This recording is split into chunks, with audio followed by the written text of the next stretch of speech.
আমাদের থেকে তারা 50 টাকা সমমূল্যের একটা টিকিট নিয়েছে, কিন্তু আমাকে টিকিট ধরিয়ে দেওয়া হয়েছে 3 থেকে 12 বছর বয়সে বাচ্চাদের একটা টিকিট, যার সমমূল্য 20 টাকা, কিন্তু আমার থেকে তারা নিয়েছে 50 টাকা। জুলাই পরবর্তীতে জুলাইয়ের একটা স্মৃতিময় জায়গায় জনগণের সাথে কর্তৃপক্ষের স্রেফ প্রতারণা।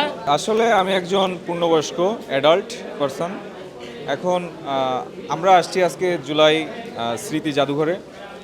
তো এইখানে এসে আমাদের থেকে তারা 50 টাকা সমমূল্যের একটা টিকিট নিয়েছে, কিন্তু আমাকে টিকিট ধরিয়ে দেওয়া হয়েছে 3 থেকে 12 বছর বয়সে বাচ্চাদের একটা টিকিট, যার সমমূল্য 20 টাকা, কিন্তু আমার থেকে তারা নিয়েছে 50 টাকা। ফুডেলা একটি নাবিল পণ্য। তো এই বিষয়টা খুবই একটা ন্যক্কারজনক বিষয়, কারণ জুলাই অভ্যুত্থান পরবর্তী রাষ্ট্রের এই গুরুত্বপূর্ণ এবং একটা স্মৃতি বিজড়িত একটা জায়গায়, একটা আবেগের একটা জায়গায় তারা এই দুর্নীতি শুরু করে দিয়েছে। তো শুরু থেকেই যে পরিমাণে একটা দুর্নীতি তারা সিন্ডিকেট তারা সৃষ্টি করতেছে, এটা আসলে হতাশাজনক, এবং আমরা সাধারণ জনগণ প্রত্যাশা করি সরকার এটা খুব দ্রুত এবং কঠোর একটা ব্যবস্থা নেবে।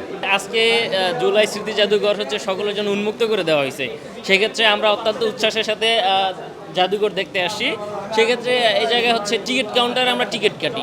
টিকিট কাটার পরে ভিতরে এসে এক ভাই সাংবাদিকের কাছে অভিযোগ করতেছে যে ওনাকে 50 টাকা মূল্য নিয়ে 20 টাকার টিকিট ধরাই দেওয়া হয়েছে।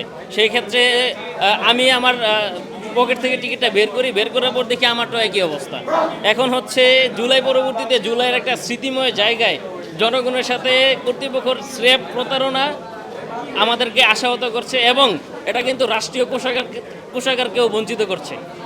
সেক্ষেত্রে কর্তৃপক্ষের দৃষ্টি আকর্ষণ করছি এবং সরকারের হস্তক্ষেপ আকর্ষণ করছি যেন জনগণের সাথে এই প্রতারণা আজকে হয়েছে আর যেন না হয়।